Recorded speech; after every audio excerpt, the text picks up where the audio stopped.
The trapped Russian army was neutralized in Lemon. The Russian army operation in Lemon ended in a Ukrainian victory when the Russian soldiers had no other choice. They raised a white flag and surrendered. Vladimir Putin's statement when he learned that the soldiers surrendered shocked the whole world, as all the plans organized by the Russian army in Bakhmut continued to be thwarted. Russia has found a solution to turn to another region. The repeated failure of their offensive in Bakhmut has brought great despair to the Russian army. For this reason, the Russian army found the solution to turn its routes to the Lemon region. Having captured this region before, Russia thought that it would be easier to gain control of this city. This region had already been captured by Russia in the first days of the war, but the heroic Ukrainian army, with its clever plans and great determination, managed to reassert its dominance in this region. Arriving in the Lemon region with a large army,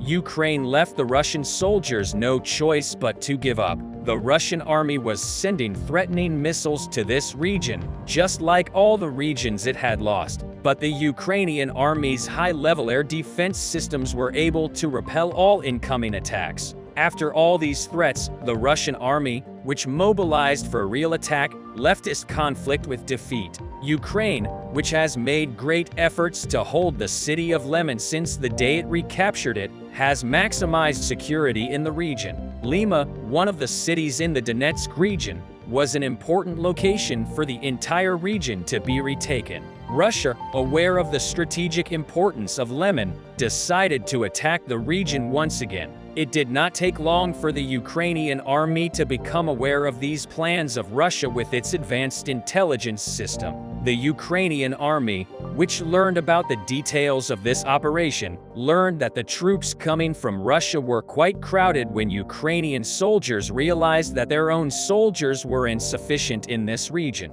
They requested soldiers from nearby regions, but before the soldiers and ammunition prepared upon their request could reach the region, Russian troops entered Lemon. Ukrainian troops were trying to fight back with all their might. Although the Ukrainian army was inadequate in terms of the number of troops in this region, it was extremely strong in terms of ammunition. In addition, the Ukrainian army, which received the news that Russian soldiers were coming, equipped the city with armored vehicles. Ukrainian soldiers who used all the means at their disposal to protect the city also laid bombs in the areas where the Russian army would attack. It was understood that Ukraine, which placed these bombs with the war tactics applied by the Russian army and the intelligence received, made very stern determinations when the conflict started. The Ukrainian army, which started to rain bombs on the Russian troops as soon as they entered the city, was not letting the Russian army pass.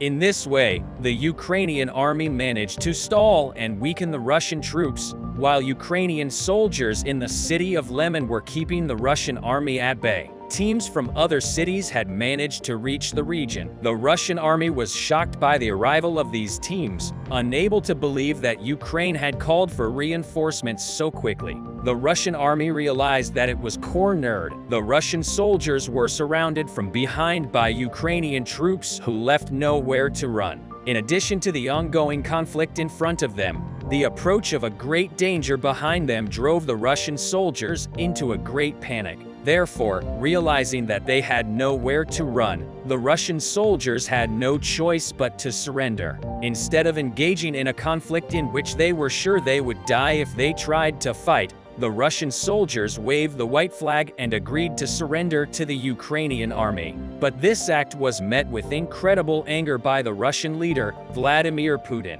Ukraine has an incredibly capable intelligence system that can anticipate Russia's every move. However, it is known that the Russian intelligence system cannot provide the same capabilities to the Russian army. The commanders, who are quite overwhelmed by this, complain that every plan they make explodes in their hands. In this latest operation, it is seen that the commander at the head of the operation failed for this reason. In response to Vladimir Putin's heavy accusations against him, the Russian commander's statements shook the agenda. The Russian commander explained that no news could be delivered to them and that the Russian army always started the conflict one step behind. Thanks to the departments that were not doing their job properly, the commanders had no choice but to surrender, stating that he had to think about the lives of the soldiers in his unit. The Russian commander also said that they had no choice but to wave the white bar. But the Russian commander believes that this surrender is actually the fault of the Russian government,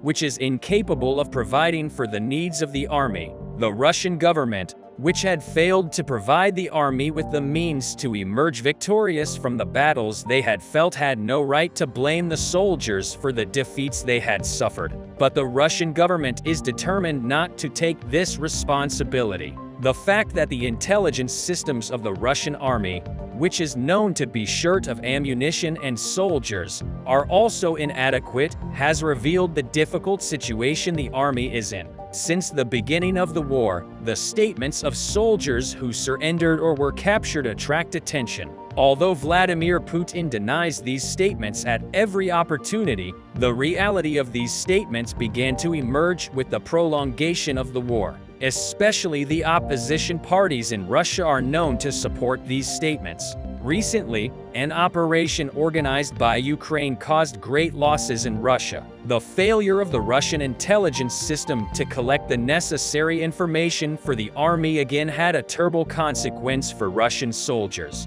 Russia did not think that the Ukrainian army was preparing for any attack in the region, so they did not have a big protection system at their headquarters. But the Ukrainian army had actually been planning a raid in this area for days. Ukraine, which planned to attack the regional headquarters at night, worked very hard to prevent their plans from being revealed, entering the headquarters with tanks at night. The Ukrainian army completely destroyed the barricades around with the sudden shelling of the headquarters by the Ukrainian army. The Russian troops did not know what to do except for the soldiers on guard duty. The rest of the troops were asleep, which made it very difficult for them to regroup, to defend themselves. The Ukrainian forces surrounding the headquarters did not give the soldiers a chance to defend themselves or to escape. Whilst the headquarters had been razed to the ground, the remaining soldiers agreed to surrender without a fight. The Ukrainian army, which did not expect such an easy victory, crowned this attack with victory without any damage as the soldiers surrounded the headquarters to the Ukrainian army. All the ammunition in the headquarters was transferred to Ukraine. The news of all this sent a wave of panic through the Kremlin, and Putin was furious. Furious that the soldiers gave up so quickly and surrendered all their ammunition to the enemy. Putin made harsh statements to the commanders trying to continue the war with untrained soldiers who joined the war with mobilization in the headquarters do not know what to do. The Russian army has not been able to achieve unity within itself for this reason. The army, which is constantly in conflict within itself, is not united on the fronts. The enmity between these groups, fighting on the same side, is seen as the main reason for Russia's recent defeats. The main reason for these conflicts is that the war has lasted much longer than expected because Russia was not prepared for such a long and difficult war. The deficiencies they tried to fill while the war was going on did not benefit the army in any way.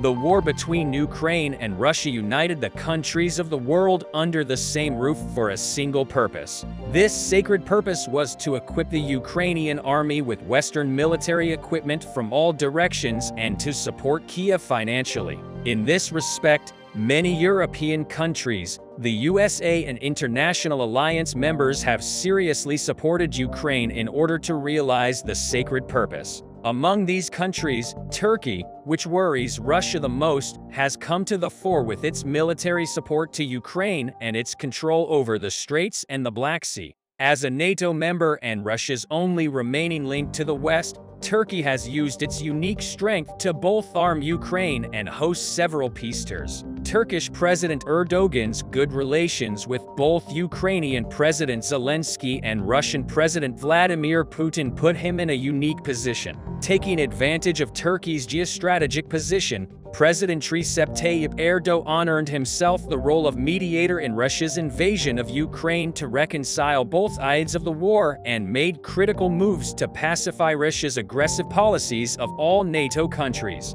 Turkey is the only NATO country to supply weapons to Ukraine without the condition of non-use against targets inside Russia. In this context, Turkey's support to Ukraine in the Black Sea, in the political arena and on the front is very critical. In addition to the intense efforts to mediate between Ukraine and Russia, the Turkish government has so far delivered some 35 Bayraktar TB2 Seahorse 24 mini Bayraktar reconnaissance UAVs, TRG-230 guided multiple rocket launchers, electronic warfare equipment, 200 BMC Kirpi, MRAP mortars and ammunition. It also sent a number of other aid packages to the Ukrainian army on the Bakhmut front. Turkish armored vehicles were of great help in pushing back the Russians on the critical front line. Many of the 200 BMC Kirpi armored vehicles were spotted en route to the Bakhmut front. This game-changing combat vehicle used by the Ukrainian army is the Turkish-made Kirpi.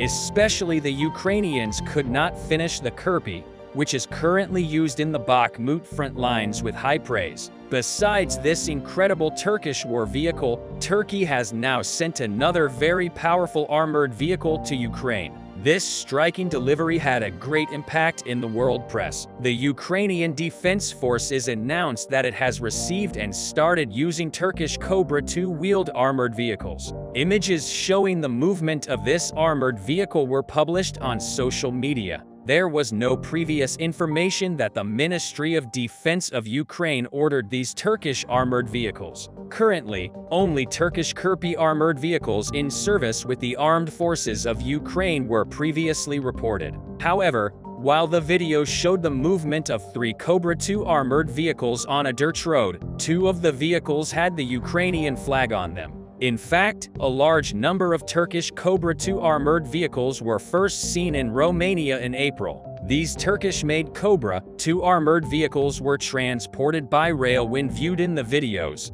The videos showed about 20 brand new Cobra 2 4x4 tactical wheeled armored vehicles being loaded into the open carriages of a train supposedly heading north through the railway crossing in Bacău, Romania. At present, it was considered that these military armored vehicles could be intended for Ukraine because the Ukrainian border was located in the northern direction of the train. Although social media users stated that the train in question was going to Ukraine, neither BMC Defense Company nor Kiev confirmed this. On the other hand, there was no published evidence that the Romanian Ministry of Defense had ordered the Turkish Cobra 2 armored vehicle. But the reality of these possibilities has been confirmed by the Turkish Cobra armored vehicles heading towards Bakhmut at the moment. One of the estimations of these vehicles being sent to Ukraine was that the delivery route of the train carrying the Cobra 2 vehicles was the same as the delivery route of Kirpi vehicles. Because if you remember, a train carrying more than 40 Turkish 4x4 BMC Kirpi armored vehicles was seen earlier this year moving from the railway station in Bacău, Romania, to Suceava, near Ukraine. This mine-resistant armored vehicle transfer via Romania was the second-party delivery of a 150 vehicle agreement negotiated between Ukraine and BMC Defense. Ukraine's purchase of the Turkish-made BMC Kirpi 4x4 mine-resistant armored vehicle was first announced in a video published on the Facebook page of the Ukrainian Armed Forces Kharkiv Operation Group in August 2022. On the other hand, the delivery of both Cobra and Kirpi armored vehicles to Ukraine via Romanian railways brought an important issue to the fore. The transportation of these 2 armored vehicles between Bacău and Suceava railway line in Romania indicates that this critical logistics route will continue to be used in the future. On the Russian side, the creation of such an effective logistics network between Turkey and Ukraine raises concerns after Kirpi. The course of the trench clashes in the city is expected to change, with the Turkish-made Cobra armored vehicles moving towards Bakhmut from this critical logistics network. After the vehicles were transferred to Ukraine, the Russians forced Otokar Cobra 1 in the South Ossetia War between Russia and Georgia in August 2008, and this time they will face Otokar Cobra 2. In addition, Turkey joined the tank coalition formed by Poland. The aim of the coalition is to provide Ukraine with powerful main battle tanks. Turkey's unexpected participation in the coalition worries Moscow because Turkey is one of the countries with the most Leopard 2 tanks among NATO countries. Turkey is one of the largest NATO countries with Leopard 2A4 tanks in its arsenal as of 2019. The Turkish Armed Forces has 316 Leopard 2A4 tanks. However, there is no clear information about how many tanks Turkey will supply to Ukraine. Considering that Ukraine will send an average of 25% of the tanks in the inventory of NATO countries, we can assume that Turkey can send between 60 and 89 tanks to Ukraine. This is a serious number. So how strong are these Cobra II armored vehicles, and how will these vehicles contribute to the Ukrainian forces on the eastern front lines? Cobra II is a tactical wheeled armored vehicle manufactured by Otokar, one of Turkey's largest private sector industrial establishments. According to Otokar, the Cobra II is suitable for all conditions in residential and rural areas and performs even in the toughest terrain conditions. Cobra II, which has the capacity to carry 10 personnel, including the driver, provides more protection to personnel than Cobra thanks to additional ballistic mine and IED protection. With its optional amphibious capability, broad weapon integration, and mission equipment options, the Cobra II is suitable for use in a variety of mission types, including urban and peacekeeping missions. The vehicle, which has a monocoque structure, is chassisless and fully armored. Cobra II has an overall length of 6.4 meters, a width of 2.5 meters, and a weight of 13 tons, powered by a 360 HP turbocharged diesel engine. The vehicle can reach a top speed of 110 kilometers per hour and can handle 60% steep slopes and 30% side slopes. The vehicle also has an internal and external fire extinguishing system to respond to fires that may occur in personnel or engine compartments. In short, the Turkish-made Cobra armored vehicles will now constitute a very effective force against Russian forces on Ukrainian soil, especially now that the clashes have increased so much on the front lines in and around Bakhmut, and Russia is trying to stop Ukraine's gains. It looks like such powerful Turkish-made armored vehicles will smash through the eastern Ukrainian trenches. Assuming that Russia has serious problems with military ammunition and armored vehicles, perhaps it can be expected that the Turks will deliver their Cobra armored vehicles to Ukraine, and Kiev will gain a crucial advantage in the war before summer. With this historical aid, Turkey has set a serious example to the countries that send military aid to Ukraine and to other world states, because right now we're going through a very critical period in the war, and Ukraine is in desperate need of military support right now. That's why every aid to the Ukrainian army is vital. The Ukrainians managed to make a huge surprise to the Russians in the Soldier area. After stepping a little bit back from their initial positions in Soldier, they drew in a lot of Russian forces that wanted to maintain the momentum and pushed the Ukrainians as far as possible.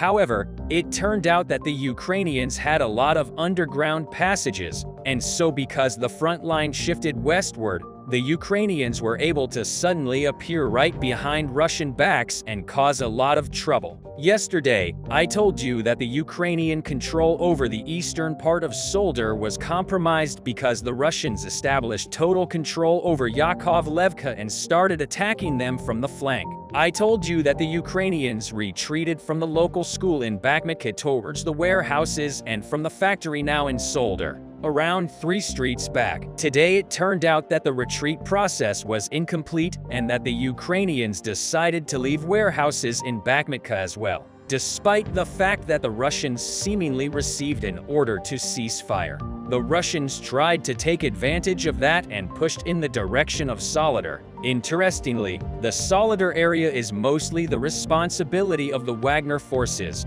so it looks like they have some latitude as to how tightly the orders from the Russian Ministry of Defense should be followed. In any case, the latest updates indicate that the fights are taking place in the area of the train station, Decoin Square. The latest updates also suggest that even though the area of Ukrainian control shrank by several kilometers, it does not mean that the Russians have total control over the empty territory. Today, Russian sources confirmed that Russian forces experienced huge problems with moving forward in solidarity. The reason why the Russians can't even start storming the central part of Solidar is that the Ukrainians are using various secret tunnels to get into the Russian rear and sabotage it. As you remember yesterday, I told you that the Ukrainians are fully controlling a salt mine that has an incredibly developed network of underground communication. A lot of caves and tunnels lead to the eastern part of Solidarity, since the eastern part of Solidar is behind the contact line. The Russians do not monitor every block that they assume is under their control, so the Ukrainians can deploy in small groups, leave some mines,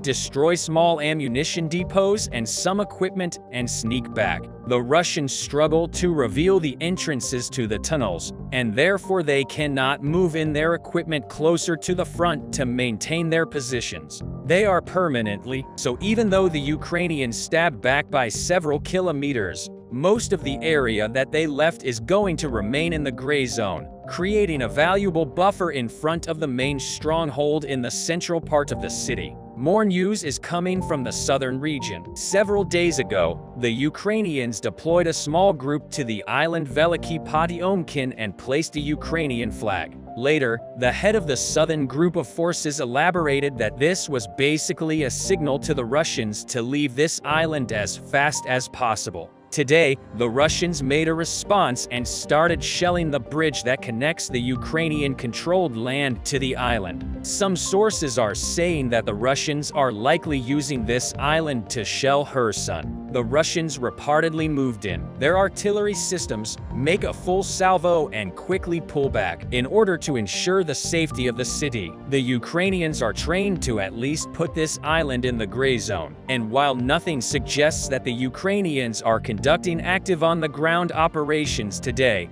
there were a lot of reports of big explosions along the front line. The explosions were inflicted by the Ukrainian Air Force, which has conducted a series of fire missions with a specific focus on Ilysk and Radunsk. These are quite big settlements located right on the main Russian highway, so there have always been a lot of soldiers stationed in the region. While the Ukrainian General Staff is still gathering information about the results of these strikes, they have published a report about yesterday's strikes. They stated that over the last several days, the Ukrainians had identified the areas of concentrations of Russian forces near Tokmak and Gavrilov-Kadria. As a result of targeting military objects, the Ukrainians have inflicted irretrievable losses of 80 mobilized soldiers in Tokmak and 100 soldiers in Havrilivka. Local news reported that the Russians are seizing the property of the farmers and turning their hangars for equipment into barracks.